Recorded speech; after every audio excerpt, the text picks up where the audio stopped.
Ici Radio Courtoisie, la radio libre du pays réel et de la francophonie. Vous écoutez le libre journal de la résistance française, dirigé aujourd'hui par Emmanuel Ratier, diffusé en direct mercredi 15 octobre 2014 de 18h à 21h. Il est diffusé en différé jeudi 16 dans la nuit de 2h à 5h, dans la matinée de 7h30 à 10h30, puis à la demande sur le site internet de Radio Courtoisie. Ce libre journal est réalisé par Franck. Vous pouvez intervenir au cours de cette émission par téléphone au 01 46 51 00 85, par télécopieur au 01 46 51 21 82 ou par courrier électronique en nous écrivant à courtoisie@radiocourtoisie.fr.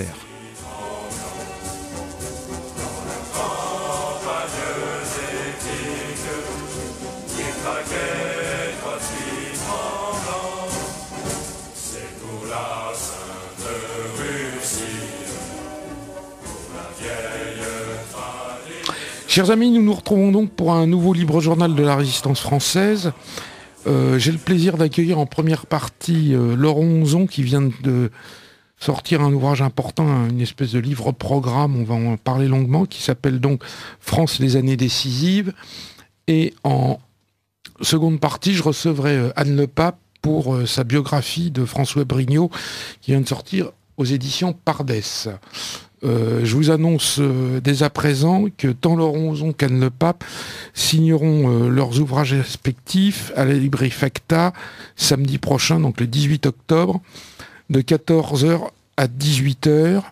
La librairie Facta se trouve 4 rue Clichy, Paris 9e. Le métro, c'est Trinité. Et le numéro de téléphone, c'est 01 48 74 59 14. J'ai quelques petites interventions à faire avant de donner la parole à Laurent Onzon.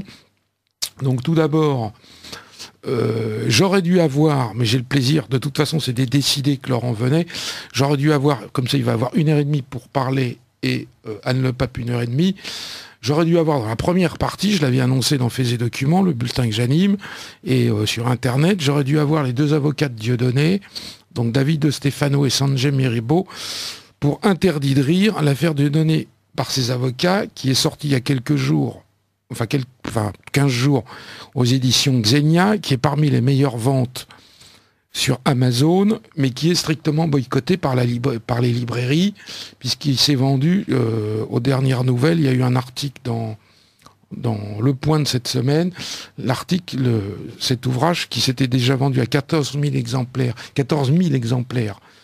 sur Amazon, s'était vendu à 350 exemplaires dans les librairies françaises, les libraires ayant tendance à plus refuser l'ouvrage portant sur Dieudonné que l'ouvrage de Valérie Trierweiler. Alors, il y avait une signature qui était prévue également demain soir à librairie Facta. Je suis désolé, je suis obligé de la décommander, puisque malgré qu'il m'ait donné un accord écrit, tant monsieur maître David de Stefano et maître Sanjay Meribo, ainsi que leur éditeur, les éditions Xenia, finalement, ne m'ont pas répondu dans les 10 derniers jours. Et donc, je ne peux pas les recevoir aujourd'hui à ce micro. Et d'autre part, faire la signature. Mais si vous vous y présentez à la librairie Facta, on doit être parmi les très, très, très, très, très rares libraires parisiens qui les vendent. D'ailleurs, on a eu quelques clients par l'article du Point, puisque le Point dit pratiquement qu'on est la seule librairie à vendre cet ouvrage, qu'on peut le trouver sinon que sur Amazon ou un certain nombre de sites spécialisés.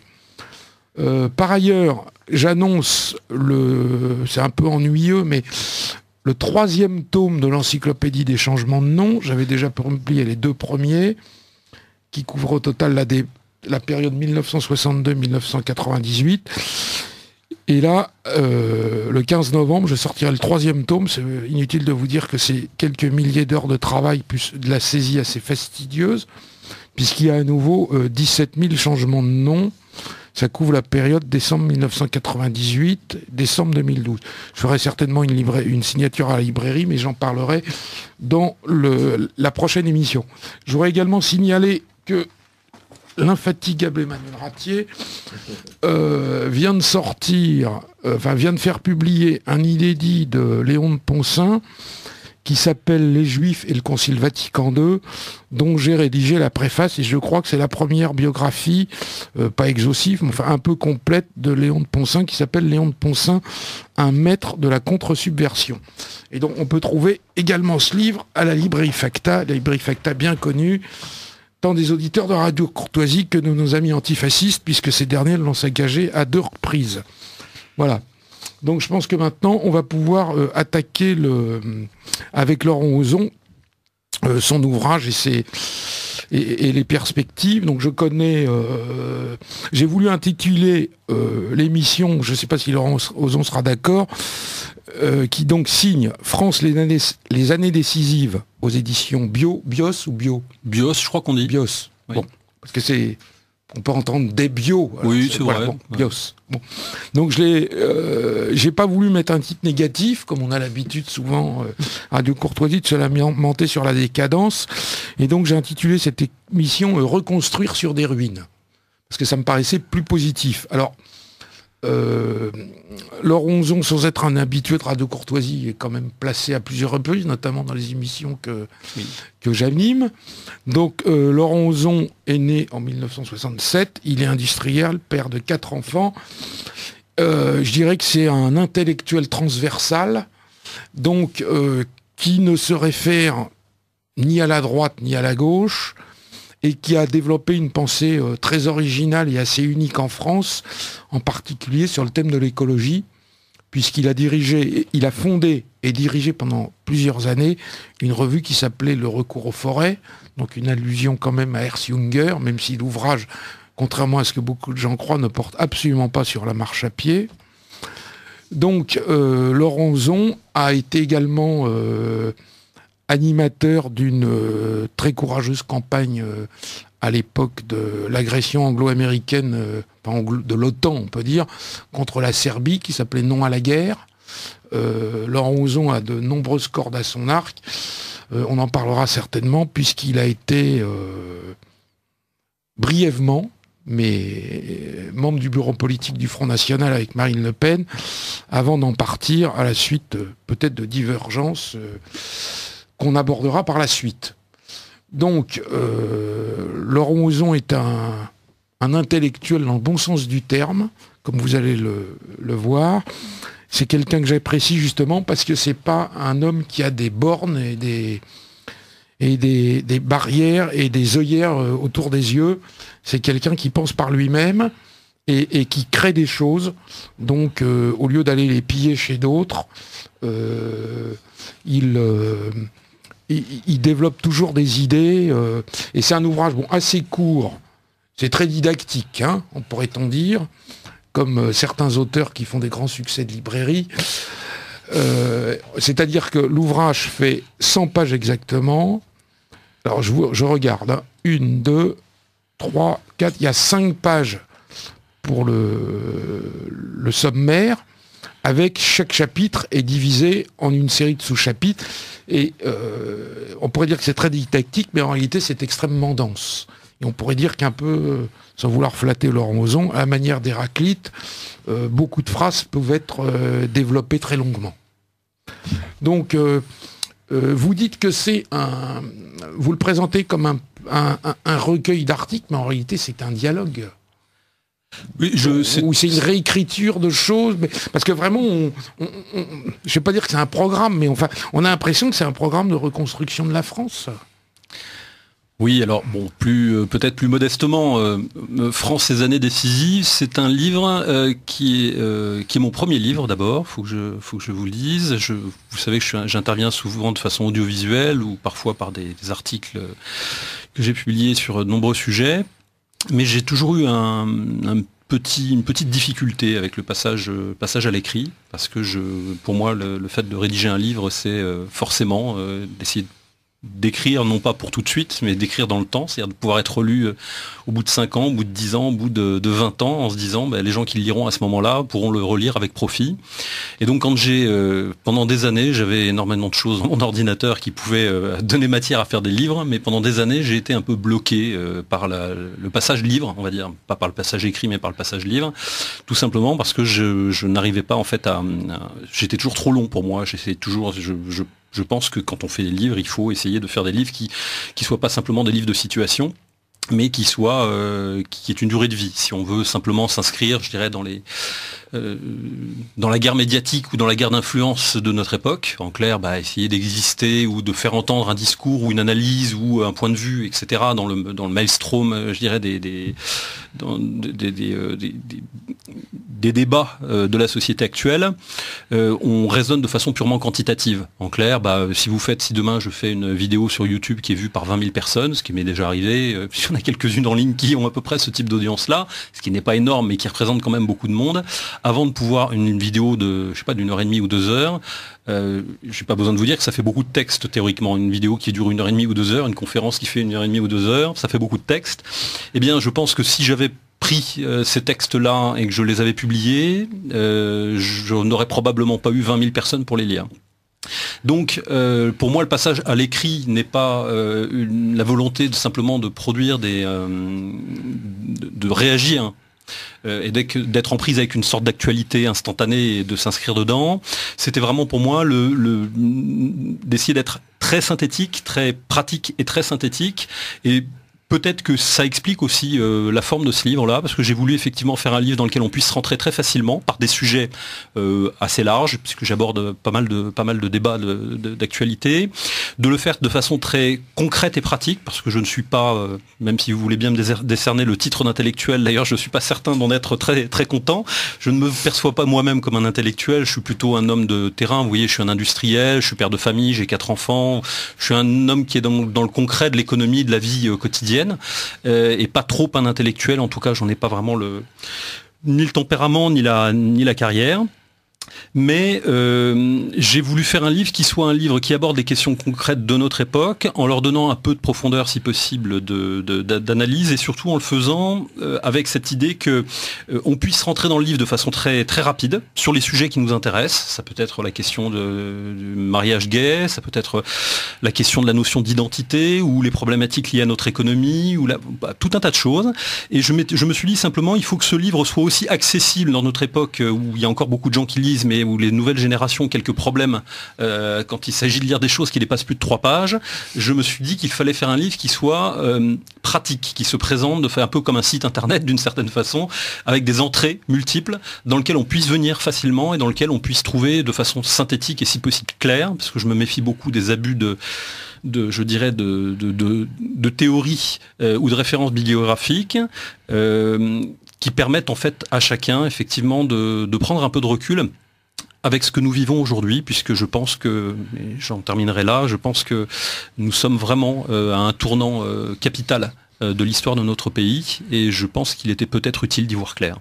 Alors justement, effectivement, j'avais oublié de le préciser, parce que vous êtes multifonction, multitâche, évidemment. On va peut-être dire essayiste, si vous préférez, intellectuel. Enfin bon, même aussi, moi qui suis journaliste et écrivain, je rejette totalement l'idée de l'intellectuel parce que c'est lié à l'affaire Dreyfus. Mais donc, on est bien obligé, à partir du moment où on écrit, on est bien obligé, les gens vous qualifient un peu d'intellectuel facilement. Mais donc, effectivement, il y a quelque chose dont j'ai oublié de parler en vous présentant. C'est que depuis 3 ans, vous animiez Maison Commune, qui était un cycle de formation de haut niveau, et vous avez également fondé depuis le Rassemblement pour un mouvement de remigration, et donc vous intervenez en fait sur Internet par un ensemble de vidéos, etc., ce qui fait que les gens vous connaissent. Si on va sur Internet, si on tape Laurent Ozon, O-Z-O-N, on vous trouve facilement en train d'intervenir. Je dirais que ce livre est plutôt peut-être un manifeste. Vous n'espérez pas en vendre des centaines de milliers, mais c'est pour prendre date, pourrait-on dire.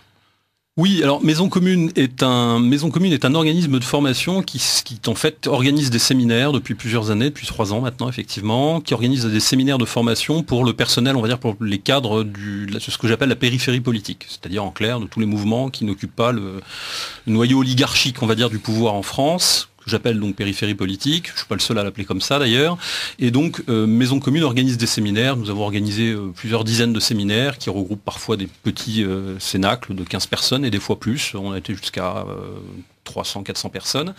Et ces séminaires ont pour but de faire travailler les gens, c'est-à-dire de les faire réfléchir, avancer, travailler de façon constructive sur, par exemple, on a fait des séminaires avant les municipales, quand il y avait les municipales la dernière fois, on a préparé des séminaires, on a fait des séminaires avant les européennes, on a fait des séminaires sur la fonction du politique et les objectifs du politique, sur qu'est-ce qu'une bonne gestion municipale. Bref, Maison Commune est un organisme de formation qui s'adresse à la périphérie politique et qui continue ses activités. C'est pas moi qui suis au cœur de tout ce qui se passe dedans, parce qu'il y a d'autres intervenants, et heureusement d'ailleurs, parce que je pourrais pas parler de tout, mais voilà, donc c'est une organisation qui était effectivement, je l'ai créée, mais qui est aujourd'hui qui continue sa vie.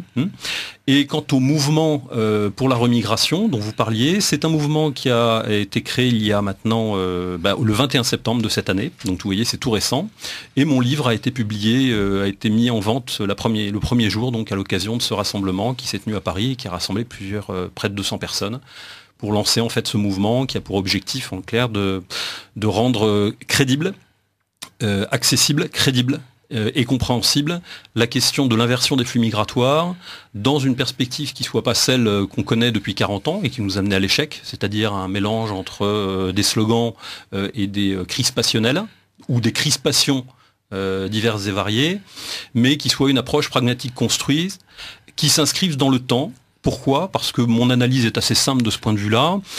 Vous savez, il y a deux types d'approches, de façon d'aborder les problèmes. On peut les aborder, enfin c'est peut-être un peu synthétique, mais bon, en clair, on peut les aborder en 2D ou en 3D. C'est-à-dire, vous pouvez sortir un programme pour dire, moi, demain, je rase gratis et je vais faire ça, mais évidemment, vous ne serez pas élu, donc vous pouvez toujours faire autant de programmes que vous voulez, ça ne servira jamais à rien. Les 18 propositions, les 36 propositions, les 45 propositions, soit vous êtes en situation d'accéder au pouvoir et à l'exécutif, et donc ce que vous faites comme programme a éventuellement un sens, même si vous vous souvenez de ce que disait Jacques Chirac à propos des promesses électorales, qui n'engagent que ceux qui y croient. Ou alors, vous inscrivez votre travail, ce qui est notre cas, dans la logique du temps en train de se construire. Quel est notre pari ? Notre pari qui est un pari bien malheureux, malheureusement, c'est un pari, je pense que nous pouvons tenir sans grand risque. Nous faisons le pari que la société multiculturelle va s'effondrer. Nous faisons le pari que la société, que le dispositif d'organisation de société qui s'est mis en place en France de façon totalement anarchique ces dernières années, mais pas anarchique pour tout le monde, ne va pas tenir, n'est pas durable, n'est pas soutenable, pour reprendre un vocabulaire très écologiste, et qu'il va se dégrader, s'effondrer, plus ou moins rapidement et plus ou moins lentement dans les années qui viennent. Que ce qui n'a pas été envisageable ou compréhensible par la majorité de la population il y a 10 ans va l'être dans 10 ans, ou commence à l'être aujourd'hui, puisqu'on sait qu'il y a près de 65% de la population aujourd'hui qui pense qu'il y a trop d'immigrés en France. Quand vous dites qu'il y a trop d'immigrés, ça veut dire qu'il faudrait qu'il y en ait moins. Et quand vous voulez qu'il y ait moins de quelque chose dont il y a trop, ça veut dire qu'il faut que vous fassiez le mouvement inverse de celui qui a eu lieu précédemment. Donc en clair, s'il y a 65% de Français qui pensent qu'il y a trop d'immigrés en France, ça veut dire qu'il y a 65% qui voudraient qu'il y en ait moins, et donc 65% qui sont pour qu'il y en ait moins, et qu'on prenne les dispositions probablement pour que ça se passe. Simplement, je terminerai simplement là-dessus, le mouvement pour la remigration n'est pas une plateforme de programmes supplémentaires pour dire il faudrait qu'on fasse ci, il faudrait qu'on fasse ça, c'est un mouvement qui s'est créé qui s'inscrit dans la durée, dans les années qui viennent, et qui part du principe qu'à un moment particulier de notre histoire, dans les mois ou dans les années qui viennent, la population, notre population, mais aussi une grosse partie des populations qui sont venues s'installer dans notre pays depuis 40 ans, vont s'apercevoir que tout cela va craquer, que tout ça va s'effondrer et que les résultats de cette politique insensée, de cette anarchie migratoire qui fonctionne encore au moment où je vous parle, vont produire des effets absolument désastreux et qui vont toucher non pas simplement à leur métier, à leur portefeuille, mais à la sécurité, à leur vie, à la sécurité de leurs enfants, de leur famille. Et lorsque, vous le savez, les populations réagissent le dos au mur, et lorsque la conscience très claire de l'urgence de prendre des décisions sera devenue évidente dans la population, et que par ailleurs des partis politiques, j'espère le Front National, aura innervé en quelque sorte l'exécutif, les exécutifs en France, alors il y aura la place, il y aura à un moment une ouverture, c'est-à-dire la possibilité d'une écoute réelle du grand public. Je ne parle pas simplement des gens qui, comme nous, et probablement comme la majorité des gens qui écoutent Radio Courtoisie, pensent et savent déjà que cette politique est la politique du pire, mais à un moment donné, il va y avoir une curiosité, une ouverture, une attention, la volonté de trouver des solutions pragmatiques, et c'est dans cette logique-là que s'inscrit le mouvement pour la remigration, c'est-à-dire la volonté de proposer de construire des solutions maintenant, de les faire entendre de façon calme, réfléchie et argumentée aujourd'hui, pour que le moment venu, elles puissent être acceptées et elles puissent constituer réellement des alternatives de programme. Voilà, c'est l'objet de ce mouvement. Il a été créé le 21 septembre. Il est en plein développement. On reçoit énormément d'adhésions parce que je pense que ce qu'attendent les gens maintenant aujourd'hui, c'est pas tellement des excès de langage, ni des passions supplémentaires, parce qu'on sait que depuis 40 ans, ça n'a servi à rien, mais simplement une approche qui soit une approche méthodique et pragmatique sur ces questions. Alors en fait, c'est pour ça que j'appelais reconstruire sur des ruines, si vous voulez. Oui. Parce qu'en fait, on pourrait dire que ce que vous appelez, enfin votre mouvement, le mouvement pour la remédiation, bon, ça fait allusion, je ne sais pas si je me trompe, bon, au livre, enfin la formule de Renaud Camus, Le Grand Remplacement, qui lui est plutôt quelque chose de négatif. Alors que vous êtes fait de la mouvement pour la remédiation, vous essayez de le présenter comme quelque chose de positif. Vous essayez de construire au lieu de vous attarder sur les malheurs de la France de toujours. Bon, pour vous le dire un peu de façon un peu familière, la pleurniche ne fait pas tellement partie de mon logiciel, de mon mode de fonctionnement habituel. Donc j'aime bien, c'est bien, vous savez, pendant des années, les gens qui ont été confrontés à ces problèmes-là ont subi de façon extrêmement, de façon prégnante, sensible, difficile parfois, ce qui se passait autour d'eux, la violence, l'abus, l'injustice générale de cette politique-là contre la population française. Et je pense que cette politique a produit énormément de souffrance déjà. Cette souffrance a produit aussi, a fait émerger des personnalités sensibles qui se sont retrouvées portées par l'actualité ou par leur talent parfois, sont retrouvées à s'exprimer publiquement. Simplement, c'est pas parce qu'on dénonce un problème qu'on a les moyens concrets de pouvoir le résoudre. Ça serait, vous connaissez bien sûr le mythe de Cassandre, qui voyait toujours ce qui allait se produire, mais ne pouvait jamais l'empêcher. Eh bien, c'est un peu ce qui s'est passé depuis 40 ans. Les individus qui se sont multipliés dans des formations politiques ou ailleurs et qui ont pris conscience du gouffre vers lequel nous entraînait cette politique-là, l'ont parfois bien décrit, bien compris, mais n'ont pas toujours compris ce qui était, et peut-être que les temps n'étaient pas prêts non plus, parce que comme je vous l'ai dit, les peuples réagissent dos au mur. Hein. Il n'y aurait pas eu la Révolution française s'il n'y avait pas eu des difficultés d'approvisionnement en farine à Paris, enfin vous connaissez cette histoire. Il y a un travail de fond qui a été fait, un travail sensible, de réaction, mais je crois que malheureusement, le temps n'est plus à la réaction, n'est plus à la passion. Il faut inscrire notre action. Si en tout cas maintenant, si on pense que c'est vraiment le problème vital, et je pense que c'est le problème vital et urgent à résoudre, eh bien, je pense qu'il faut inscrire notre travail, ce travail, dans la durée de l'histoire en train de se faire, c'est-à-dire avec la perspective évidente, certaine, de l'effondrement, de la dégradation, de la dislocation rapide de cette société dans les années qui viennent, probablement dans les 15 à 20 années qui viennent. Alors, peut-être avant. Oui, justement, parce que votre ouvrage dépasse largement, on va en parler, le problème de la remédiation. En fait, c'est une analyse d'un peu tous la manière dont la société est construite. Je voudrais par exemple qu'on aborde, parce que c'est quand même quelque chose d'assez rare, je dirais, dans notre famille de pensée au sens large, bon, c'est votre analyse écologique de la société que vous mettez en prise avec vos différentes idées, en expliquant la conception de la véritable écologie, et vous dites qu'elle est totalement dévoyée, que, mis à part quelques personnalités, Europe Écologie Les Verts correspond à une fausse écologie, qui est un thème que vous avez beaucoup creusé, puisque vous avez été en relation pendant, je sais pas, au moins une décennie avec Edward Goldsmith, oui, qui peut être considéré comme le père de la véritable écologie, très influente en Grande-Bretagne. Oui. Et oui, qui avait failli, qui dirigeait The Ecologist, et qui avait failli s'installer en France pour lancer le mouvement. Et je pense que s'il s'était installé en France, l'écologie en France n'aurait pas du tout la même couleur qu'elle a aujourd'hui. Vous passez, je sais, à un moment, vous citez parmi les rares personnes intéressantes, vous parlez d'Antoine Wechter, par exemple, oui, qui était quand même au début de quand même relativement au début de l'écologie politique, même s'il y avait eu plusieurs candidats avant lui, il y avait eu Brice Lalonde, et avant il y avait eu, j'ai un trou de mémoire, cet ingénieur qui était le premier candidat écologiste. Bon. Mais Antoine Wechter avait quand même réussi à avoir une influence importante. Il venait de la véritable écologie, les associations de protection de la nature, etc. C'était pas un ancien trotskiste, quoi. clairement. Je vous laisse la parole parce que justement, vous avez articulé ça avec des choses qu'on n'a pas l'habitude d'aborder, même si certains groupes, par exemple aux États-Unis, les groupes par exemple de protection de la nature, qui sont très influents, sont opposés à l'immigration, par exemple mexicaine principalement, les Chicanos, ils expliquent qu'en réalité l'écologie repose sur l'équilibre un équilibre général de la nature, de la terre, et donc un équilibre des populations. Donc... Oui, c'est assez bien dit. Je trouve que vous venez de le résumer tout à fait de façon tout à fait. C'était tout à fait ça. C'est pas un livre sur l'écologie, évidemment, c'est un des sujets que j'aborde, mais on va dire je reviens sur cette question-là, parce que vous le savez, elle me tient à cœur depuis longtemps. Ce que j'ai appris de l'écologie, comme d'autres choses, puisque j'ai évidemment d'autres sujets, d'autres passions, comme chacun, ce que j'ai appris de l'écologie, c'est le contexte, c'est que c'est la science des contextes. C'est une science au départ qui se crée avec la volonté d'étudier des animaux qui ont été prélevés un peu partout, Galapagos, vous connaissez l'histoire de Darwin, mais un peu partout dans le monde, que les scientifiques les amènent dans leur laboratoire, essaient de comprendre pourquoi ils ont telle forme, tel aspect, tel régime alimentaire, tel comportement, etc. Et s'aperçoivent très vite, parce que ce ne sont pas des idiots, qu'on ne peut pas comprendre un être vivant si on l'extrait du cadre de développement de son écosystème initial, c'est-à-dire de l'environnement auquel il est adapté. Pour l'homme, qui n'est pas stricto sensu un animal, mais qui l'est par certaines fonctions aussi, l'adaptation, on va dire, notre rapport au monde est un rapport en partie naturel et en partie culturel aussi.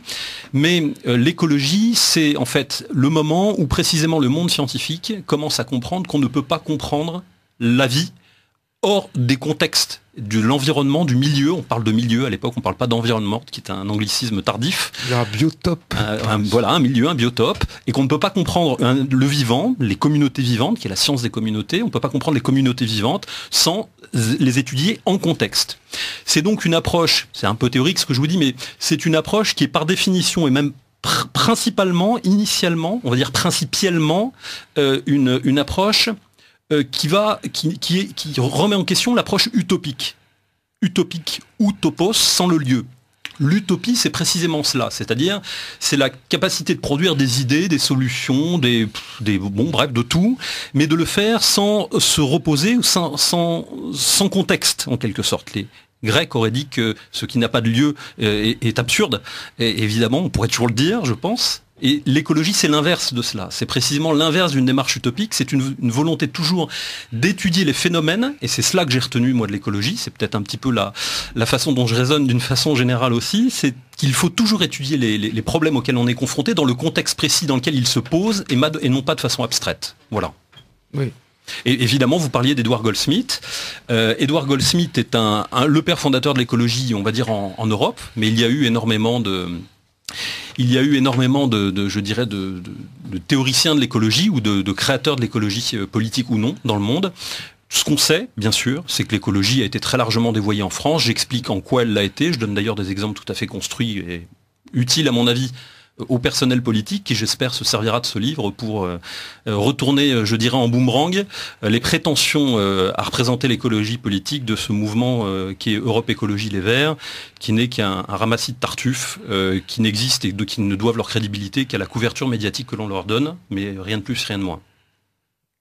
Alors, ce qu'il y a, c'est un des éléments, vous vous êtes intéressé, comme d'autres personnes, un peu curieuses, vous êtes intéressé à la décroissance. Oui. Bon. Et qu'on peut dire qu'il est représenté en France par La Touche, le MOS, Mouvement Anticariste, Sciences Sociales. Ou la revue La Décroissance. Oui. Et vous définissez pas du tout comme décroissant. Non. Hein. Je dirais que vous définissez...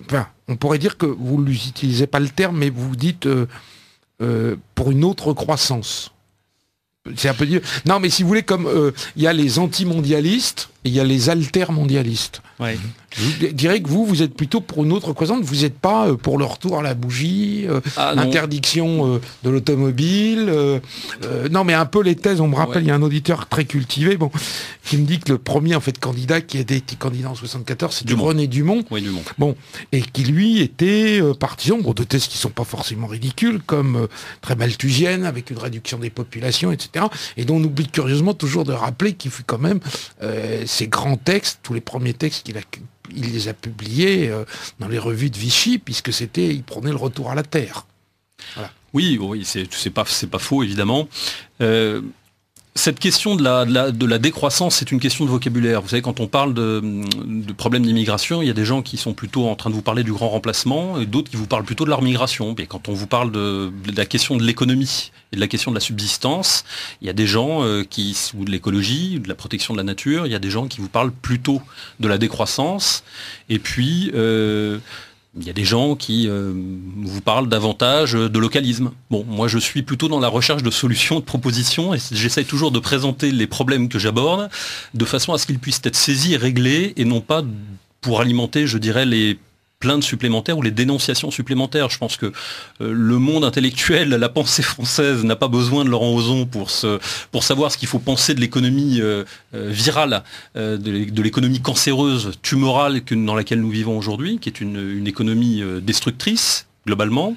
Et nous savons tous bien, je pense, plus ou moins confusément, que ce système économique ne fonctionne pas bien, mais je ne crois pas du tout que le concept de décroissance, en tout cas je le trouve très polémique, je le trouve très problématique pour de nombreuses raisons que j'explique rapidement dans ce livre. Je ne crois pas que ça soit la bonne façon d'aborder ces questions-là, je pense qu'il faut les aborder avec des propositions concrètes, et c'est ce que j'ai essayé de faire. Oui, justement, par exemple, l'exemple du localisme, par exemple, parce que souvent, le localisme, on le rapporte à, en gros, les AMAP, le fait d'acheter, d'avoir une espèce de panier de légumes fait avec acheté à moins de 30 km de l'endroit où on habite, etc. Bon, mais vous êtes beaucoup plus large. J'aimerais par exemple que vous développiez un tout petit peu, par exemple, le problème de l'emploi avec le localisme. Je trouvais que c'était assez intéressant ce que vous disiez. Je me souviens plus de quel département. Vous citez une étude dans un département et vous dites que justement personne n'a réfléchi à cette question, mais c'est un exemple. Ça serait un bon exemple d'application du localisme. Oui, dans ce livre, j'aborde la question en fait de la question de la relocalisation des activités humaines, d'une façon générale, pas simplement pour ses effets positifs escomptés sur la question économique, mais sur ces effets positifs escomptés sur la question sociale, de la participation démocratique, etc. Je vais vous donner 2 ou 3 exemples que vous comprendrez aisément. Lorsque vous payez des impôts et des taxes aujourd'hui, vous contribuez en fait à alimenter un système social de redistribution dont vous ne contrôlez pas la distribution. C'est-à-dire en clair, vous êtes contraint de verser de l'argent à un dispositif de redistribution qui l'affecte selon son bon vouloir, évidemment contre votre avis, sans que vous n'en soyez jamais remercié, évidemment, et sur lequel vous n'avez pas de prise. C'est-à-dire, en clair, il n'y a rien de plus démotivant. C'est-à-dire, imaginez que demain, vous vouliez aller voir des gens pour leur demander un soutien, voilà, parce que vous voulez... Voilà. Ces gens sont contraints de vous donner de l'argent, donc d'abord, ils n'ont pas le choix. Ça, c'est le système des impôts. Cet argent va alimenter, en fait, des dispositifs de financement pour des choses que vous contestez, vous n'avez pas votre mot à dire sur la façon dont est dépensé cet argent et vous n'en êtes jamais remercié. C'est-à-dire que vous êtes condamné à continuer à payer, voire éventuellement être contrôlé, éventuellement même retaxé si vous payez un peu en retard, mais vous êtes dans une situation où en fait tout se construit pour que le dispositif d'impôt, qui existe dans toutes les sociétés tout le temps et que je ne remets pas en question, deviennent en quelque sorte une usine à fabriquer, un dispositif à fabriquer de la rancœur à l'égard des institutions collectives. Le résultat de cela, alors évidemment, on connaît les causes de tout cela, bien sûr, mais la relocalisation des activités humaines, c'est une façon, c'est notamment autour de ces questions-là, mais autour d'autres aussi, en quelque sorte, de relocaliser aussi l'affectation des décisions que l'on prend. Par exemple, pour les impôts, on peut parfaitement imaginer, c'est une des propositions que je fais depuis déjà quelques années, le principe d'une détaxation de la proximité. Vous savez que vous payez de la TVA, vous payez de la TVA sur des marchandises. Imaginez demain, parce que des politiques se seront chargés de le mettre en œuvre. Imaginez demain que que les produits qui ont été fabriqués dans votre ville et qui sont vendus à la population de la ville n'aient pas de TVA, parce que vous ne pouvez pas vous la faire rembourser, vous, la TVA. Vous êtes un individu, quand vous payez la TVA, contrairement à une entreprise qui peut déduire cette TVA de ses achats, vous achetez le produit TTC, toute taxe comprise. Eh bien, imaginez que demain, les produits qui sont fabriqués localement et vendus localement soient détaxés. Que ceux qui sont vendus au niveau du département aient une TVA de 5%, ceux au niveau de la région une TVA de 10%, ceux qui sont dans le pays, produits dans le pays de 15%, etc. Et que ceux qui viennent hors de l'Union européenne soient taxés à 40% de TVA. Eh bien, si on appliquait, alors je vous l'explique de façon un peu simpliste parce qu'on n'a pas le temps de détailler et qu'on n'est pas là pour faire un programme non plus, un programme économique, mais ce que j'essaie de vous restituer, c'est le fait qu'il y a des mesures à prendre, notamment la détaxation de la proximité, qui irait tout à fait de pair d'ailleurs avec une meilleure traçabilité de la production et une meilleure responsabilité des acteurs économiques. Il y a des dispositions à prendre pour favoriser en quelque sorte la relocalisation, non seulement de la production et de la consommation, c'est un peu la logique des AMAP, mais aussi éventuellement la relocalisation de l'embauche. Vous avez 1500 comptables qui quittent les Hauts-de-Seine tous les jours pour aller travailler dans les Yvelines, et vous avez 1500 comptables qui quittent tous les jours les Yvelines pour aller travailler dans les Hauts-de-Seine. Ces 1500 comptables se croisent, ces 3000 comptables se croisent dans des infrastructures routières, dans les embouteillages, dans les transports en commun, avec ce que ça implique de dégradation écologique, de perte de temps, de stress inutile, etc., etc. Parce que rien ne permet aux entreprises, en dehors du fait que quand on embauche plus près, des fois on a plus de chances qu'ils soient là quand il y a une grève de métro. Rien ne pousse réellement les entreprises, en quelque sorte économiquement parlant, à embaucher localement. Eh bien, imaginons que demain, selon la même logique, une partie des charges salariales soit elle aussi indexée sur le degré de proximité des personnes. Ce sont des propositions, c'est une des propositions que je fais, mais il y en a évidemment d'autres. La logique, c'est quoi? C'est que tout ce qui permettra de relocaliser les activités humaines, de leur donner en quelque sorte la possibilité de s'exercer dans un cadre de proximité et un cadre de transparence et de traçabilité, permettra globalement d'améliorer la situation dans laquelle nous nous trouvons. Et si je peux simplement faire un dernier petit commentaire à ce sujet-là, parce que je suis obligé d'aller très vite, dans les années que nous allons vivre, les années prochaines que nous allons vivre, sauf miracle, mais je n'y crois pas trop, la situation économique de la France va se dégrader. Il y aura des tensions sociales, il va y avoir tout un tas de problèmes, et il se pourrait même parfois qu'à un moment ou un autre, il y ait des volontés politiques qui adviennent et qui cherchent en quelque sorte à reprendre le destin, permettre aux Français de reprendre leur destin en main. Aujourd'hui, la France est dépendante. La France est dépendante de ses importations d'alimentation pour bétail, de ses importations de médicaments, de ses importations de ses brevets, de ses technologies, de ses boulons. La France est, comme toute l'Europe occidentale en quelque sorte, imbriquée dans un dispositif de production internationale qui fait qu'elle n'a pas, que son autonomie réelle est faible.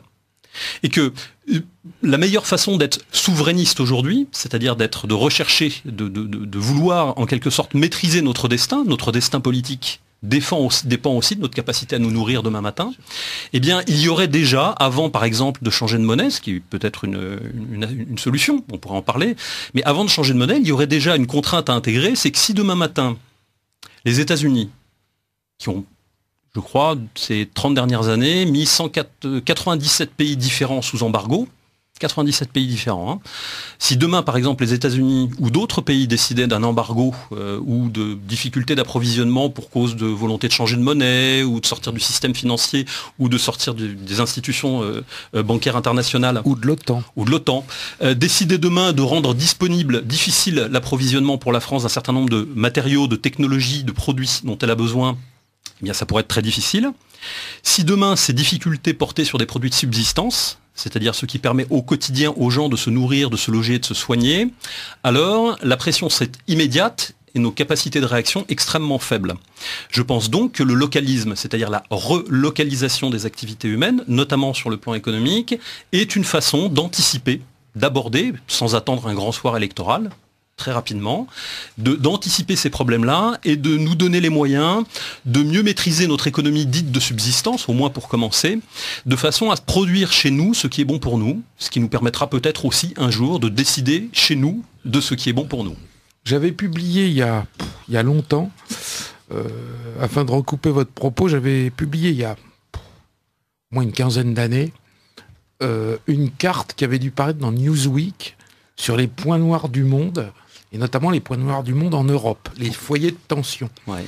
Donc à l'époque, il y avait par exemple, il y avait encore l'Irlande du Nord, il y avait les tensions dans les Balkans, et ce qui était quand même extraordinaire, je répète, c'était dans Newsweek, vous aviez Marignane, Orange et Toulon, qui étaient mis au même niveau pour la population américaine qui lisait Newsweek. Oui. Je crois que c'est assez parlant. Moi, je me souviens très bien de Jean-Marie Le Pen me disant, il y a peut-être une quinzaine d'années, me disant on m'accuse toujours de ne pas vouloir prendre le pouvoir. C'est pour ça que quand je lis les livres qui disent que Jean-Marie Le Pen ne voulait pas du pouvoir, ça me fait doucement rire.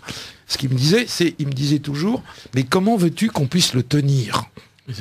Parce qu'il me disait, on sera mis au banc de l'Europe, on aura 10 millions de personnes dans la rue, les Américains et leurs CID, les banques internationales, retireront leurs fonds français, etc., etc. Et c'est toujours si on nous envoyera pas les parachutistes de l'OTAN, quoi.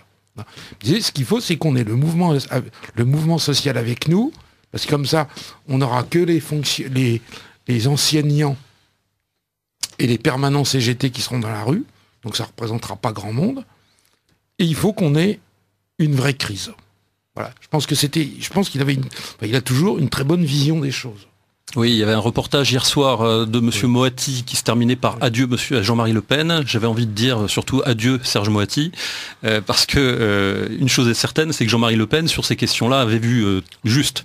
Il y a de fait aussi des problèmes qui ne peuvent pas être réglés. Vous savez, c'est comme un peu, vous arrivez devant une porte, la porte est fermée et parce que c'est pas le moment. Et puis vous arrivez à un autre moment, mais la porte est ouverte. Il y a des moments où il y a des boulevards. Voilà. Et donc il y a aussi des moments où les choses peuvent être réglées, les problèmes peuvent être abordés, et d'autres moments où ça n'est pas possible. Alors pour creuser un petit peu, pour continuer juste dans ce domaine de ce qu'on appelle le localisme, parce que je pense que c'est un sujet qui est quand même rarement abordé. Oui, la relocalisation des activités humaines. Oui. Vous dites vous-même, enfin vous écrivez que la solution n'est ni dans le commerce, enfin la solution n'est pas apportée ni par le commerce équitable, ni par la culture biologique.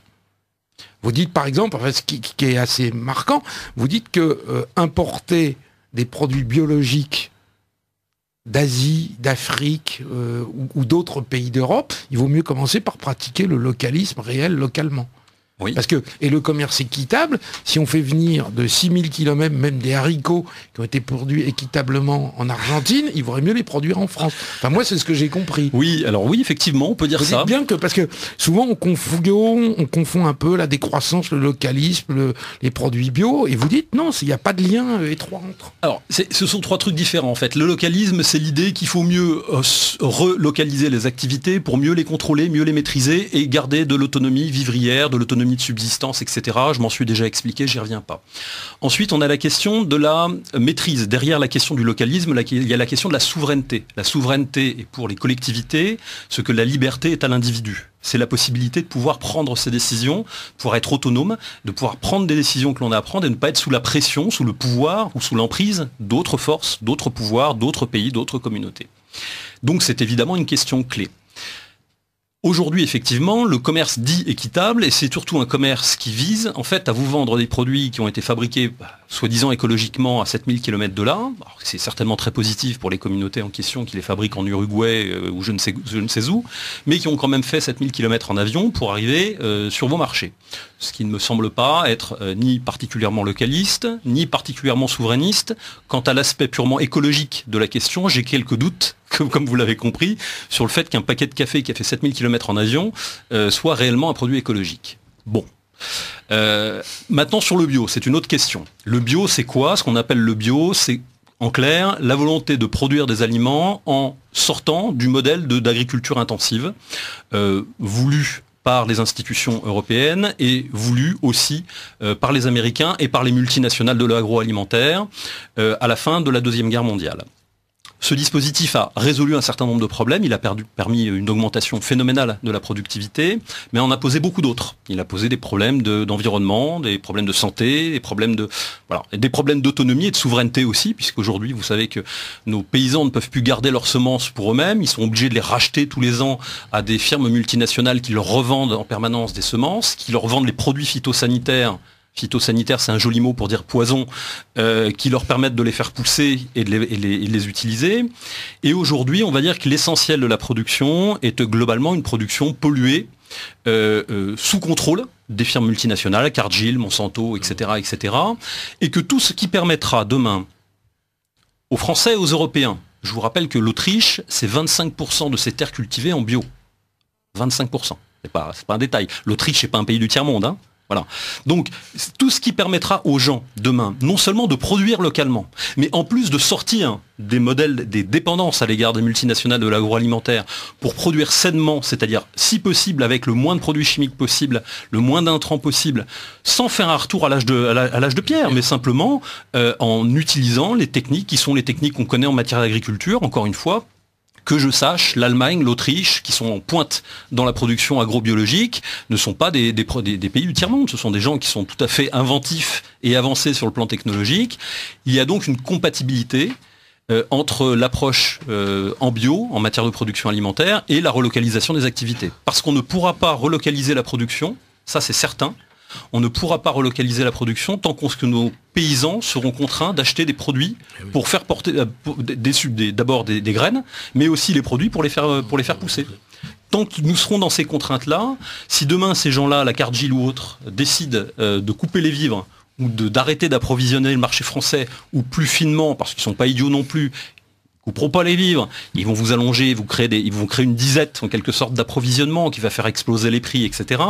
Si ces gens-là demain veulent faire pression sur la France, ou sur un département, ou sur un maire, ou sur une région particulière, voire sur toute l'Europe occidentale qui s'est engagée dans un processus de réduction de ces problèmes historiques, et qu'ils veulent demain nous soumettre, ils pourront le faire tout simplement parce que nous ne savons pas, aujourd'hui nous ne savons plus, en grande partie, produire chez nous ce qui est bon pour nous et maîtriser notre destin, notamment notre destin alimentaire. Alors, je vous rappelle, chers amis auditeurs de Radio Courtoisie, vous êtes à l'écoute du Libre Journal de la Résistance française et je reçois ce soir, avant mon ami, le marquis, donc notre ami Jean-Paul Chériguès-Dolmeta, que j'avais oublié de présenter, parce que c'est un permanent de cette édition. Voilà.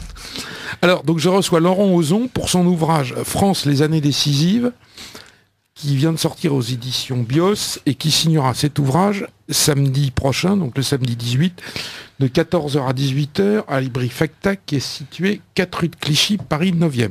Cet ouvrage d'ailleurs s'y trouve déjà, donc vous pouvez aller l'acheter dès demain après-midi. Alors on a toute une série de messages que je vais essayer de synthétiser, je vais en lire quelques-uns, en essayant de les classer un peu dans l'ordre. Donc en attendant, on va saccager le plateau de Saclay, une terre agricole d'Île-de-France qui a besoin de très peu d'arrosage. C'est un crime contre l'humanité. Il y a beaucoup de pays qui seraient heureux de pouvoir être autosuffisants en agriculture. Lorsque...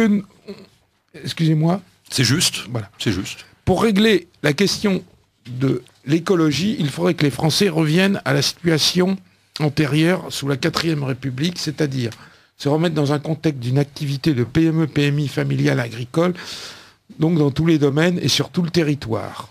Notre nature est de vivre dans des conditions de peuplement pas trop denses, notre pays le permet. Alors également sur l'agriculture.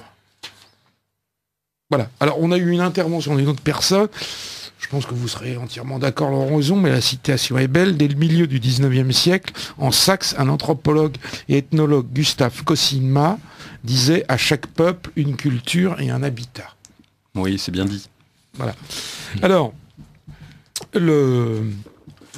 on a plusieurs auditeurs qui nous demandent, il y en a un qui nous dit comment, impressionné par la pertinence de ce que dit M. Ozon, comment adhérer à son mouvement pour la remigration, et il y en a d'autres personnes qui nous disent, mais que signifie le mot remigration ? Alors la remigration, c'est l'inversion des flux migratoires dans un cadre politique construit, rationnel et pragmatique. En clair, c'est pas un slogan qui veut dire foutons-les tous dehors, parce que si c'était ça, ça fait 40 ans qu'il y a des imbéciles ou des gens qui le disent, ou parfois pas imbéciles du tout, mais qui en tout cas des gens qui se limitent à ce type d'argument. Et évidemment, si on pouvait régler ce problème-là avec des slogans, ça serait malheureusement depuis le temps. Donc ça n'est pas cela. Ça n'est pas non plus une volonté de se tromper de combat, c'est-à-dire clairement, c'est un problème qui est un problème de population, et tous les problèmes qui en découlent, que ce soit les problèmes de sécurité, les problèmes de religion, les problèmes, etc., découlent de ce problème initial-là. C'est-à-dire qu'en clair, la remigration, c'est de considérer que le problème est un problème de population. Et que lorsque je vois des barques de subsahariens débarquer à Melilla ou autres, à Lampedusa et ailleurs, la question de savoir s'ils sont chrétiens baptistes, musulmans ou animistes, objectivement, n'est pour moi que très secondaire. La seule chose qu'il faut savoir, c'est qu'ils ne sont pas chez eux ici, ils sont sur nos terres, et que donc notre objectif dans le temps et dans la durée, puisque c'est, comme je l'ai expliqué tout à l'heure, une méthode de travail aussi, c'est de créer les conditions objectives de la remigration. Donc la remigration, c'est l'inversion des flux migratoires, mais ça n'est pas un slogan, c'est une méthode de travail qui est posée, argumentée, construite et méthodique. C'est un mouvement que vous pouvez trouver, bon, si vous allez évidemment sur Internet, bien sûr, mouvementpourlaremigration.fr par exemple, vous trouverez notre site Internet et vous avez la possibilité de laisser vos coordonnées pour que nous puissions vous proposer de travailler avec nous. C'est un mouvement tout récent, hein, le 21 septembre, c'est vraiment il y a 3 semaines, et c'est un mouvement qui reçoit chaque jour de nombreuses adhésions, parce que je crois que les gens ont compris qu'il était temps de sortir malheureusement des passions, je dirais, contre-productives parfois, pour arriver maintenant au travail, et surtout un travail qui soit en prise avec notre actualité, l'actualité des temps futurs, c'est-à-dire celle que nous anticipons tous, hein, c'est-à-dire celle d'une dégradation irrémédiable de cette société qui ne pourra jamais marcher, qui ne pourra jamais fonctionner. Alors justement, vous allez me dire que...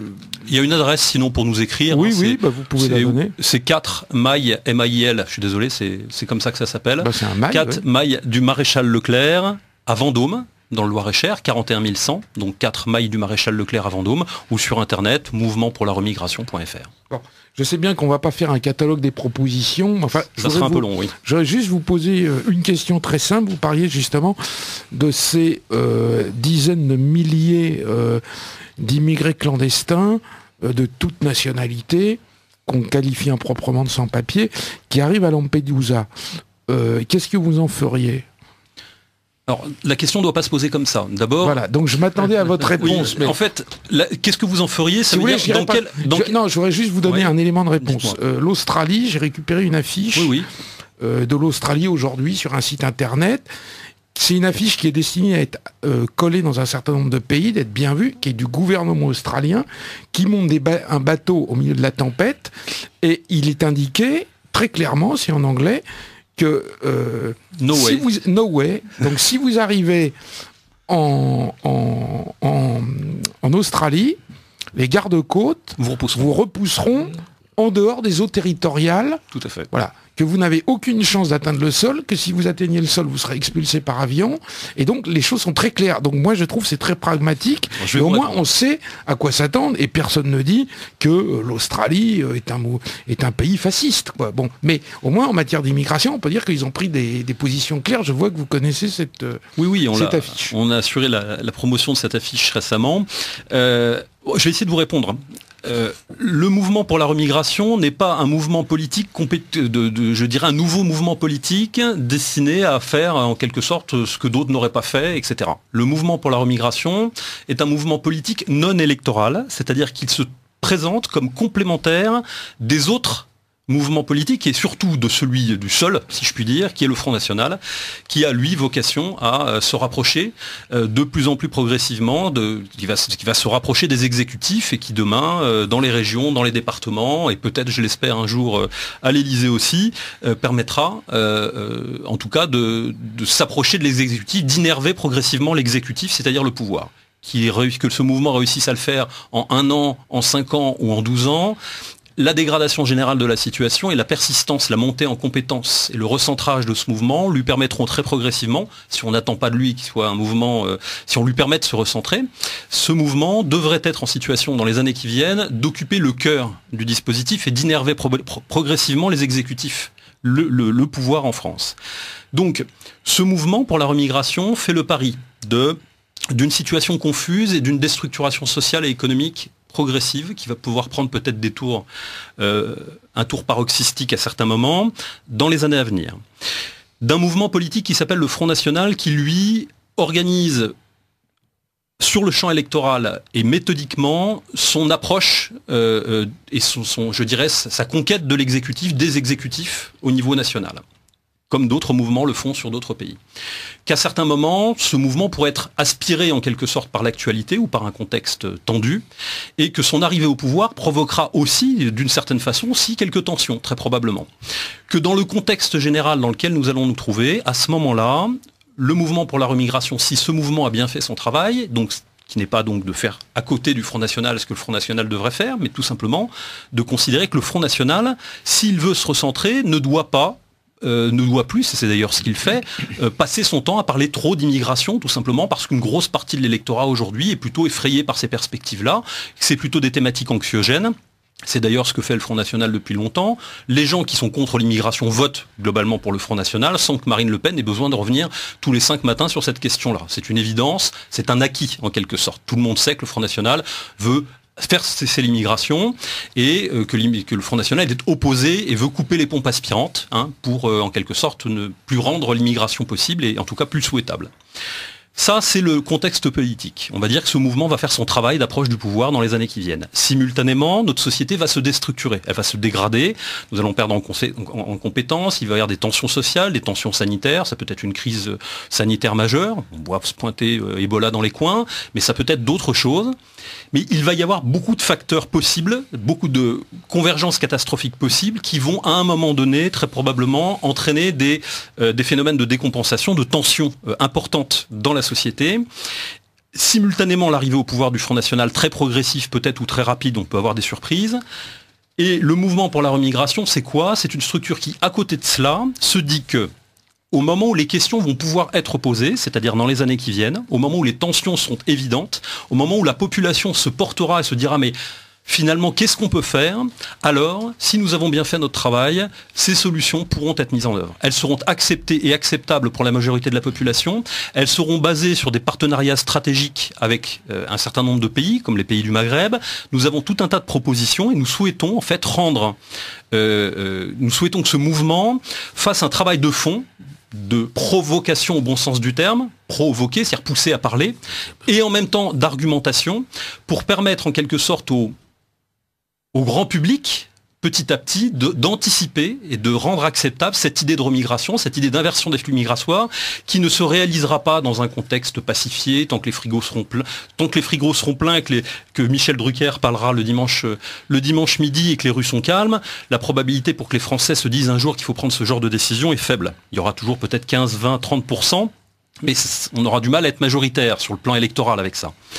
Par contre, à un moment, nous le savons tous, quand la situation sera dégradée, à ce moment-là, si nous avons bien fait notre travail, eh bien les gens sauront qu'il y a d'autres solutions. Il y a d'autres solutions que toujours plus d'immigration. Il y a d'autres solutions que toujours plus de libre-échange, que plus de laisser-faire, laisser-passer. Et que la libre circulation des biens et des personnes n'est pas une politique tenable pour un pays, pour aucun pays dans l'histoire, mais pas pour le nôtre non plus aujourd'hui, et qu'il va falloir donc trouver des solutions concrètes. C'est pour ça, et je termine simplement là-dessus, je suis très bavard, vous m'excusez, c'est pour cela que ce que nous voulons faire n'est pas du politique à la place du politique. Nous ne voulons pas remplacer un mouvement politique et électoral qui existe, qui fait son boulot et qui doit être soutenu par tous les moyens, je le dis très clairement. Le Front National a des tas de défauts, tous les partis politiques ont des défauts, mais c'est le seul parti politique qui peut espérer accéder au pouvoir et changer le destin, notre destin dans les années à venir. Notre volonté, c'est d'être à l'arrière et sur les côtés, si je puis dire, de ce mouvement, pour lui permettre, en même temps qu'il se recentre, pour nous permettre à nous de nous adresser à la population et de déployer, de développer, si possible de façon plus rationnelle, plus constructive et argumentée, des actions, des publications, des événements qui permettront à la population demain d'être attentive à nos solutions. Alors, Laurent Ozon, on va continuer notre dialogue, mais précédemment, on va passer le bobino pour la fête de la francophonie et de Radio Courtoisie avec le prix Jean Ferret.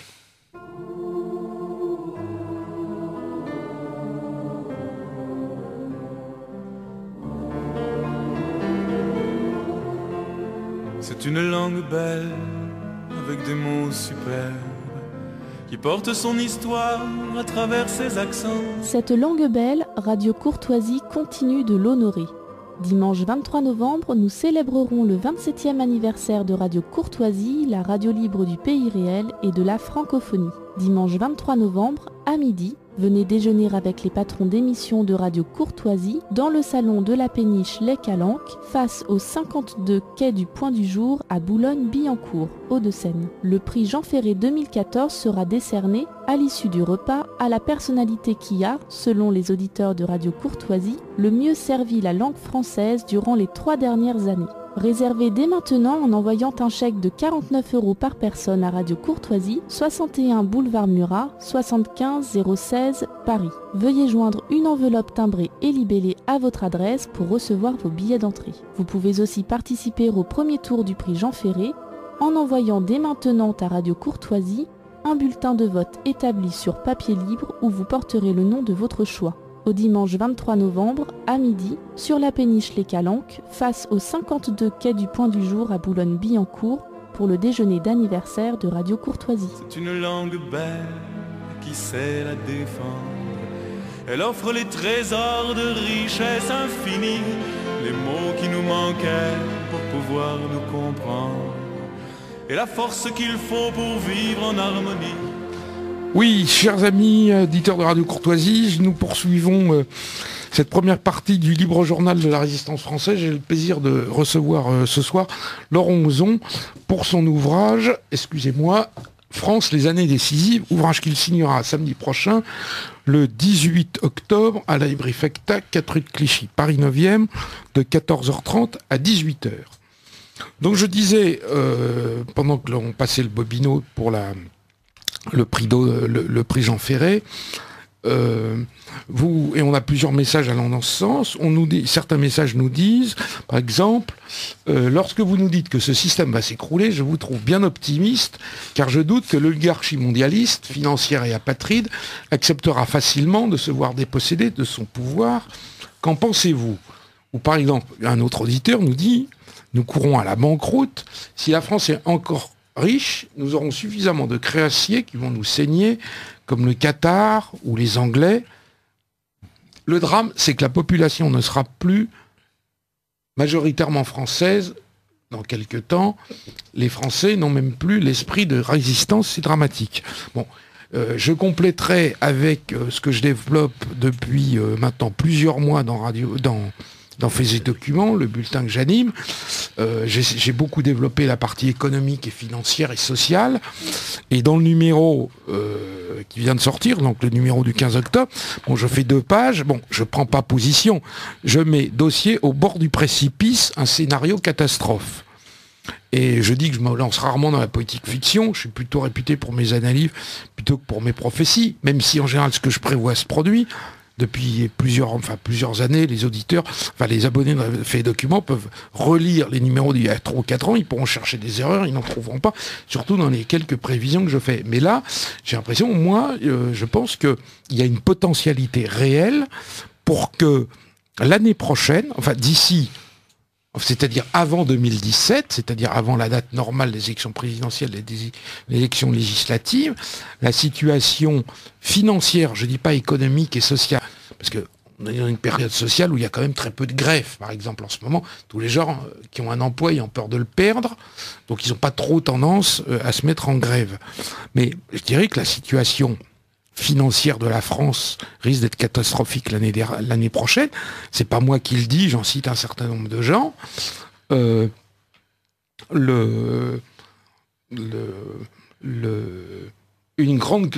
cite par exemple, une grande cassure économique arrive. Les projections pour la fin de l'année 2014 sont très pessimistes. La fin de l'année 2014 sera dramatique pour la France. La situation est extrêmement grave. Le risque réel d'implosion fin 2014 du système économique français est sérieux. L'alarme est déclenchée. La fin de l'année 2014 pourrait vraisemblablement être la fin d'une période économique et institutionnelle. C'est l'éditorialiste en chef des Échos qui écrit ça le 15 septembre 2014. Bon, vous prenez Jacques Attali, qui est connu comme étant un nomade mondialiste, qui a été quand même à la tête de la BERD, etc., et qui dit... Faut-il avouer au pays que les déficits publics ne sont plus sous contrôle et que la France va rejoindre bientôt le triste club des pays dont la dette publique est supérieure à son PIB. Et il explique, la France est le seul pays d'Europe en route vers la faillite et la ruine de ses habitants. Le seul pays traité à juste titre par ses partenaires européens de cigales prétentieuses, de lâches inconscients, de fossoyeurs de l'Union. Vous prenez Christine Kerdelan, qui est l'éditorialiste de l'Express, 24 septembre, qui dit « La France est en faillite virtuelle. Si nous devons refinancer notre dette à 3%, un taux encore bas au lieu de 1%, il nous faudra trouver près de 50 milliards d'économies supplémentaires sur un an. François Fillon, Les Échos, 30 septembre, je crains que la France ne soit à la veille d'un accident financier grave qui pourrait faire éclater la zone euro. Bon, ce sont des thèmes que je développe, mais je dirais que vous n'êtes pas le seul à prévoir une catastrophe, et je dirais même que vous êtes relativement optimiste, parce que je pense que plausiblement, c'est pas sûr, mais elle pourrait se produire très très vite, cette crise. Je pense que là, on se rend compte qu'on est au bout du rouleau. On va être dégradé d'ici moins de 2 mois.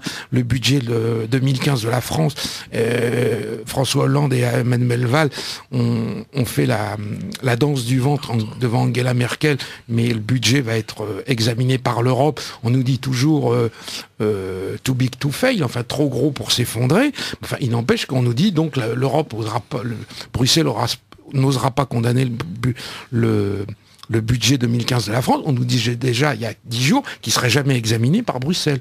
Donc je voudrais savoir si vous ne pensez pas que ça peut arriver très très vite. On dirait que vous ne voulez pas, peut-être vous êtes dans le long terme, mais je pense que plausiblement, ça peut intervenir avant l'été 2015. Oui, alors c'est possible. Simplement, je me souviens très bien que lorsque je travaillais avec Marine Le Pen, on avait reçu des spécialistes de banques, spécialistes financiers internationaux, et qui étaient venus nous expliquer que l'euro allait se casser la figure à l'automne 2011, pardon. Je m'en souviens très bien, c'était des gens tout à fait sérieux, crédibles, voilà, des gens de très bon niveau, qui étaient venus nous démontrer par A plus B que le système euro allait se casser la gueule, donc au mois de septembre-octobre probablement de l'année 2011. Donc, aujourd'hui, la solution qui a été trouvée au problème d'une économie qui globalement est une économie chroniquement déficitaire, c'est-à-dire qu'en clair, on a un système social et économique qui ne se finance plus lui-même et donc qui est essentiellement financé par la dette. Cette dette est contractée auprès essentiellement d'organismes financiers internationaux qui exigent en retour de ce financement, qui est pour l'instant un financement à très bas taux, on est loin des 3%, on est parfois même à des taux négatifs, on gagne de l'argent en empruntant. Ces organisations internationales donc prêtent de l'argent à la France en échange de mesures structurelles d'ajustement qui correspondent globalement au carnet de route en quelque sorte de l'OMC, l'Organisation mondiale du commerce, et de l'État profond américain. Et du nouveau prix Nobel d'économie français. Oui, ils vont tous avec, évidemment. Donc, ces mesures, en quelque sorte, d'ajustement sont demandées en échange du maintien de taux d'intérêt d'emprunt pour la France, et la France est contrainte, en quelque sorte, de mettre en œuvre ces politiques-là, dans une négociation permanente avec ses interlocuteurs financiers, pour continuer à financer une organisation, un dispositif général, social et économique, qui est chroniquement déficitaire, instable, qui l'est de plus en plus. On fait rentrer près de 200 000 immigrés chaque année, qui sont évidemment pas des gens qui viennent travailler en France, parce qu'il n'y a pas de travail. Donc, tout est construit pour que ça continue. Est-ce que ça peut s'arrêter demain matin, après-demain matin? Je ne crois pas. Je vais vous expliquer pourquoi. Non pas que ça ne va pas s'arrêter, mais je ne crois pas en fait à un cassage de gueule général, parce que je pense qu'il aurait beaucoup trop d'impact sur la situation générale.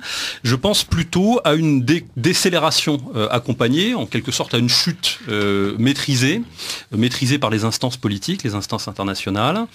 Et je pense que cette chute est déjà en cours. On est déjà engagé dans ce processus, qui est un processus que certains appelaient d'effondrement, comme l'effondrement des sociétés complexes. J'avais fait une émission de radio sur ce sujet-là. Excellent ouvrage paru aux éditions Le Retour aux sources.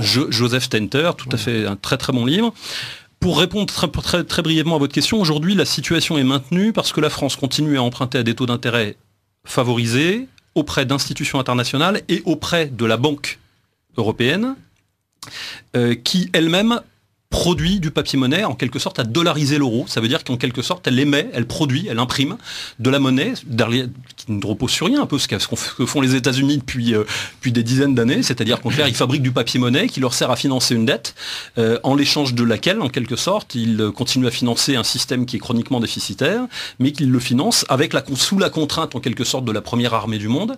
Le seul problème de la France, c'est qu'elle n'a pas la première armée du monde. Elle a simplement une capacité de nuisance dans le système financier actuel, que ce soit en Europe ou aux États-Unis, et que c'est sa capacité de nuisance, c'est-à-dire sa capacité de nuisance en cas d'écroulement brusque, en quelque sorte, qui fait que le système financier européen et le système financier international doit continuer à financer en quelque sorte la France, même si objectivement tout le monde sait que on finance quelque chose qui ne tient pas la route. C'est un peu comme si quelqu'un venait vous emprunter de l'argent et que vous le voyez partir au casino avec le lendemain matin. Il y a un moment où vous n'avez plus tellement envie de remettre au pot. Hein.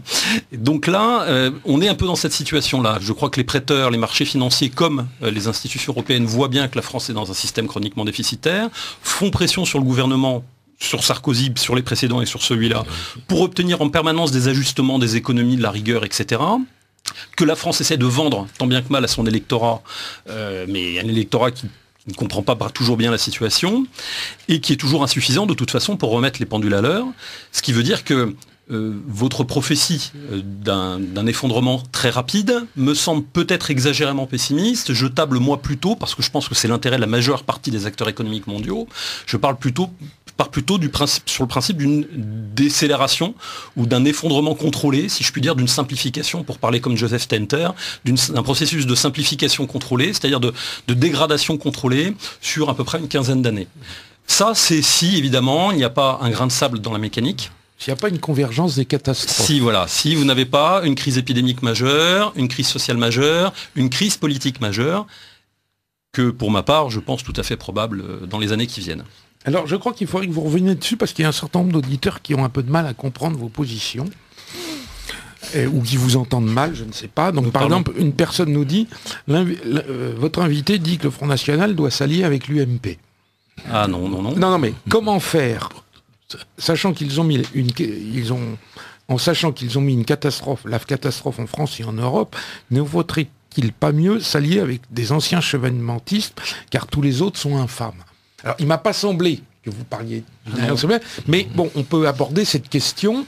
Vous parlez de l'arrivée progressive au pouvoir du Front National. Ce qui est déjà le cas.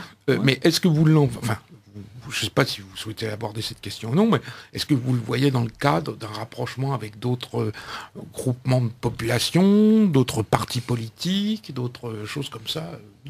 Le Front National, de toute façon, est aspiré en quelque sorte par l'incompétence et la déliquescence complète du monde politique français, qui est en fait une classe politique de rusés incompétents qui s'auto-promeut depuis maintenant à peu près une trentaine d'années, et qu'aujourd'hui, je dirais, l'évidence, cette aspiration est très importante. Bon, il n'est pas très facile pour le Front National de suivre ce mouvement-là, parce que c'est un mouvement qui doit se doter des compétences nécessaires en termes d'organisation, d'administration, etc., pour être capable d'affronter cette montée, je dirais, vers le pouvoir qui peut se réaliser en 3 ans, d'ici à 2017, ou qui peut prendre un peu plus de temps, avec peut-être, c'est plutôt le scénario que j'anticipe, mais montée en pouvoir que je considère comme probable, même si elle n'est pas absolument certaine, mais que je considère comme probable. Quel que soit le niveau d'imbrication du Front National dans le dispositif, dans l'exécutif en France, il n'y a pas d'accès au pouvoir majoritaire en France, sauf cas de crise majeure, sans des dispositifs d'alliance. C'est d'ailleurs ce qu'a très bien compris Marine Le Pen, qui a créé des structures autour, qui ont, on va dire, des identités un peu particulières, un peu spécifiques, Rassemblement Bleu Marine, Ciel, etc., et d'autres avec lesquels demain, je pense, elle pourra établir des partenariats politiques.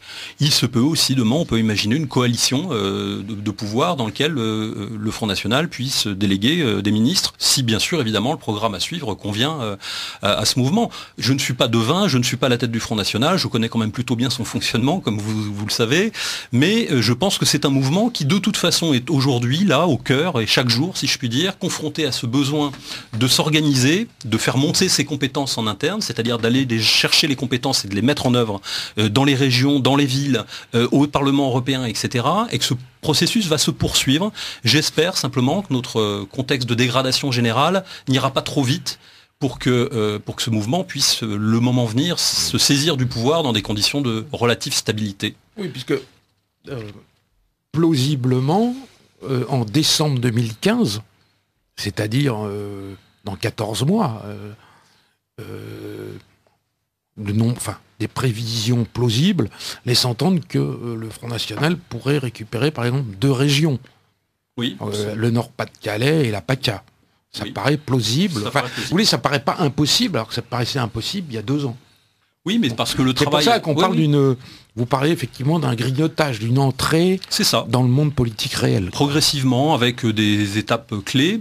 Je pense que c'est tout à fait... D'ailleurs, c'est ce qui est en train de se passer sous nos yeux. Est-ce que ça va se passer comme sur des roulettes, dans le calme et la bonne humeur? Je ne crois pas, parce qu'effectivement, il y a quand même en face des gens qui sont... comme disait l'autre, la République gouverne mal mais se défend bien. Je pense que notre oligarchie d'incompétence gouverne mal mais se défend bien. Donc elle a encore quelques beaux restes, mais je suis assez confiant sur la possibilité de... Alors évidemment, leur tour. Oui, leur tour. Donc je rappelle, amis auditeurs de Radio Courtoisie, vous êtes à l'écoute du Libre Journal de la Résistance française et je reçois ce soir Laurent Ozon pour son ouvrage France, les années décisives, ouvrage qu'il signera à la librairie Facta samedi prochain, le 18 octobre, de 14h à 18h. La librairie Facta se trouve 4 rue Clichy, Paris 9e. Alors, je voudrais qu'on aborde un des thèmes qu'on n'a pas du tout abordé. Vous replacez la France, évidemment, dans le contexte européen, tout en étant souverainiste, parce qu'on n'a pas abordé la question. Vous dites bien évidemment que la France n'est pas une île. Et que donc, les solutions ne seront pas exclusivement françaises. Oui, je pense que ça, tout le monde s'en doute un petit peu. Non, mais c'est un des éléments de... Je veux dire, c'est un des chapitres de vous replacer la France, on peut dire, dans le contexte des relations concrètes, c'est-à-dire des dépendances et des relations, des affinités et des dépendances qui sont les siennes à notre époque. Oui. Un des éléments dont vous parlez, c'est que on a l'impression, enfin vous l'écrivez, je ne vais pas retrouver la page, mais que la première mesure ne vous paraît pas être la sortie de l'euro. Oui, alors c'est l'intérêt d'ailleurs d'être là où je suis, c'est-à-dire que étant à côté, et produisant donc j'écris ce que je veux et donc effectivement je pense que la question de l'euro, la question de la monnaie est une question centrale, puisqu'évidemment lorsqu'on ne peut pas produire, lorsqu'on ne maîtrise pas sa production monétaire, on a quelques difficultés, et que par ailleurs une monnaie qui n'est pas adossée à une volonté politique claire a aussi beaucoup de mal à remplir son rôle d'outil monétaire. Mais pour faire simple, si je suis très critique sur le mode de fonctionnement, la gestion monétaire de l'euro, je suis aussi persuadé d'une chose, c'est que la question de la souveraineté, c'est-à-dire du recours à la souveraineté, ne se posera que dans l'ordre des besoins de la pyramide de Maslow, d'une certaine façon. Si vos auditeurs voient de quoi je parle quand je parle de pyramide de Maslow, c'est la pyramide des besoins. Vous avez au quotidien, vous devez boire, vous nourrir, dormir, être en sécurité, etc. Et vos besoins, en fait, en quelque sorte, sont de plus en plus évolués. Il n'y a pas de philosophie en dessous de 1400 calories par jour. Exact. Voilà, tout à fait bien synthétisé. Il n'y a pas de philosophie en dessous de peut-être pas de 1400, mais de 1000 calories par jour, peut-être 800 même. Mais évidemment, lorsqu'on a dit ça, on a rappelé simplement une évidence, c'est qu'avant d'engager des mesures politiques pour reprendre le contrôle de notre souveraineté financière, monétaire et autres, il faudra surtout que nous puissions être capables de tenir les pressions évidentes et normales qui ne manqueront pas d'advenir à ce moment-là. J'en parlais tout à l'heure, celle du monde financier international et de ces des multiples prétextes que ces gens, que ces forces trouveront pour mettre la France en difficulté en lui permettant pas d'approvisionner certains médicaments indispensables à son système de santé, certaines denrées indispensables à sa subsistance ou certains matériaux indispensables à sa production industrielle. Et donc la première clé de la reprise de souveraineté, ce sera évidemment la souveraineté de subsistance, c'est-à-dire le contrôle de nos propres moyens de production. Il ne s'agit pas bien sûr de se replier, de se refermer, mais de se souvenir qu'aujourd'hui nos besoins sont globalement satisfaits, pourraient tout à fait être satisfaits en France et dans l'Europe, et que les partenariats et la confiance dans les relations avec les autres pays européens qui sont autour de nous permettra demain peut-être de tenir dans de meilleures conditions face aux pressions internationales. C'est tout, c'est un constat tout à fait banal que je fais, mais qui est, je crois, partagé par la majorité des gens au Front National. C'est tout simplement une question de priorité. Alors avec cet ouvrage, Laurent Ozon, donc France, les années décisives, donc vous le précisez, qui est votre premier ouvrage, vous visez quel public ? Quand j'ai écrit ce livre, j'ai pensé, avant tout, en l'écrivant aux militants et aux cadres du Front National. J'ai pensé à eux parce que je sais que c'est un parti dans lequel le travail de formation est difficile à organiser, parce qu'il y a beaucoup de gens qui rentrent, beaucoup de travail, peu de moyens et une grosse pression quotidienne, échéances, etc., etc.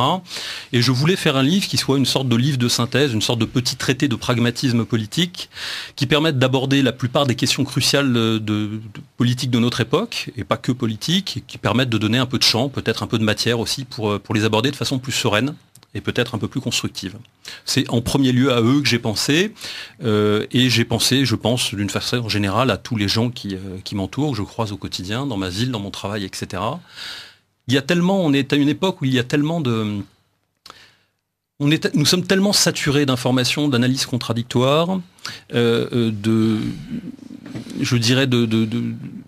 bruit permanent sur toutes ces questions-là, il est devenu très compliqué d'y voir clair sur tous ces sujets-là. On est vraiment sous le feu en permanence de discours, en permanence contradictoires, qui s'invalident les uns les autres. J'ai voulu faire un livre simple et pratique. Et j'espère que j'y suis arrivé. Mon prochain livre qui devrait paraître au mois de janvier s'appelle Remigration. 50 propositions pour rendre possible ce qui est nécessaire. Donc c'est un traité en fait qui parle uniquement de cette question de la remigration.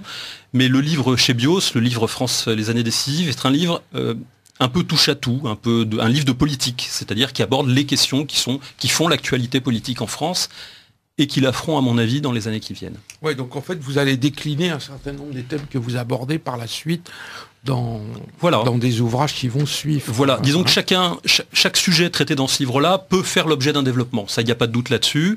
Je pense notamment à la question du mariage pour tous et à la façon dont les élites et l'oligarchie s'attaquent en quelque sorte à la culture populaire, aux préjugés vitaux, aux subjectivités vitales, aux préjugés vitaux de notre culture, pour en quelque sorte détricoter la culture populaire, les fondamentaux de ce qui fait qu'un groupe est un groupe et qui se reconnaît comme tel. Et bien ça, par exemple, cette question du travail de sape sur la culture et sur nos fondamentaux culturels, nos repères culturels, c'est un sujet qui mériterait des développements parce que je pense que nous n'en sommes qu'au début. On a l'impression qu'ils ont déjà été très loin, mais je pense qu'il y a encore un gros travail qui se prépare de ce côté-là. Ces gens veulent dissoudre notre culture, dissoudre nos fondamentaux culturels, parce qu'en dissolvant nos fondamentaux culturels, ils tuent la collectivité, la communauté historique qui tient et qui se reconnaît parce qu'elle partage des préjugés et des principes. Lorsque vous n'avez plus ça, lorsque tous les choix sont individualisés, alors il n'y a plus de groupe.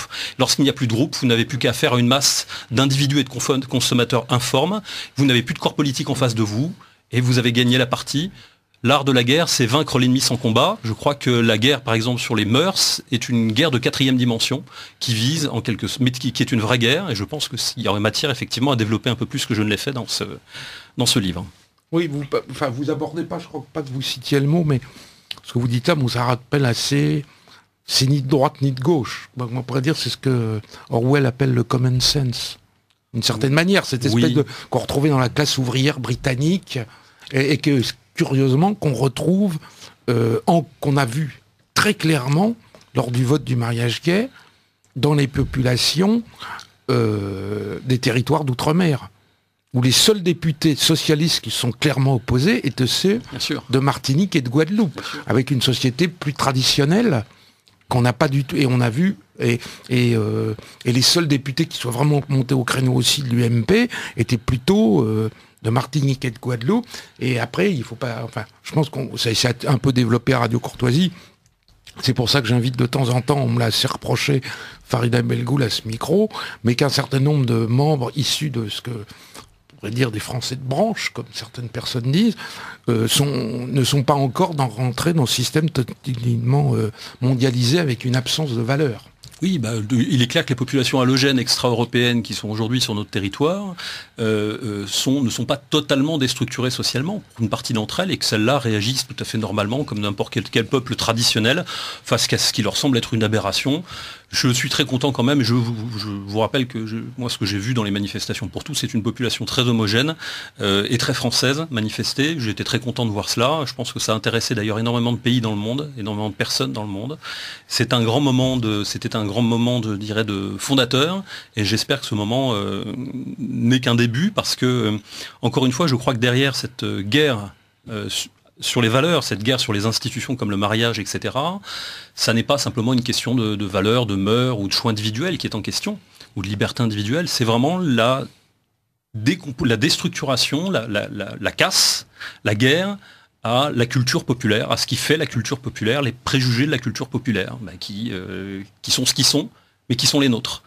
Et donc je suis persuadé que c'est notamment l'une de ces peut-être affaires dans les années qui viennent que pourront encore se cristalliser des mouvements sociaux d'importance. Je l'espère en tout cas. Alors justement, vous me disiez que vous aviez entamé en fait un cycle un tour de France de conférences pour présenter votre ouvrage. Oui, en fait, j'ai reçu tout à l'heure la liste des villes dans lesquelles je suis censé dédicacer mon livre et intervenir sur les questions de la remigration. Donc je l'ai reçu tout à l'heure et je l'ai là devant moi. Donc je dois intervenir le 5 novembre à Strasbourg, le 10 novembre à Nice, le 18 novembre à Lille, le 27 novembre à Montpellier. Ça c'est que pour le mois de novembre, donc j'imagine qu'il y en aura d'autres évidemment dans les semaines et les mois qui suivront. Moi j'invite simplement les auditeurs qui souhaitent participer, puisque je crois que maintenant Radio Courtoisie est internationale, et donc il y a peut-être des gens qui nous écoutent dans ces villes-là. Je pense que s'il y a des auditeurs qui souhaitent assister à ces réunions, à ces conférences, eh bien sur la remigration, ils peuvent se rendre sur notre site mouvementpourlaremigration.fr. Ouais, je crois que vous répétiez quand même le titre de votre... Il est assez long. Hein. Quoi ? Qu'est-ce qui... le nom de votre site internet. Mouvement pour la remigration. Voilà. .fr. Mouvement pour la remigration.fr, c'est là où on trouvera l'essentiel des données. Voilà, et donc il y a une façon de s'enregistrer qui est très simple, très pratique, qui prend 10 secondes et qui permet de laisser vos coordonnées, donc de recevoir toutes les informations sur les conférences qui se dérouleront. Est-ce que vous avez également un site pour Maison Commune ? Oui, mais Maison Commune n'est pas une organisation, je dirais, de public. C'est en fait une organisation de formation. Donc, oui, mais il peut y avoir des auditeurs de Radio Courtoisie. Oui, alors ils trouveront ça aussi parfaitement. Google est votre ami, comme dirait l'autre. Donc, ils pourront trouver ça facilement sur Internet. Est-ce que vous avez une réunion, parce que vous ne l'avez pas cité, est-ce que donc ce sera sans doute en décembre, vous prévoyez, ou en novembre, une réunion à Paris ? Oui, dans les Yvelines, très probablement. Il y en a une qui est en cours d'organisation. Je n'ai pas encore la date, malheureusement. La meilleure façon de se tenir au courant de toutes ces réunions, il y en a beaucoup, c'est de s'enregistrer sur le site de façon à recevoir les informations. Donc Laurent Ozon, je vous remercie. Donc je recevais dans ce libre journal de la Résistance française de Radio Courtoisie, Laurent Ozon pour France, les années décisives, aux éditions Bios, ouvrage que Laurent Ozon signera ce samedi 18 octobre, de 14h à 18h, à Librairie Facta, qui est située 4 rue de Clichy, Paris 9e, et on se retrouve après la coupure technique. Ah, vous aviez encore un mot à dire. Oui, non, on vient de me rappeler là en coulisses.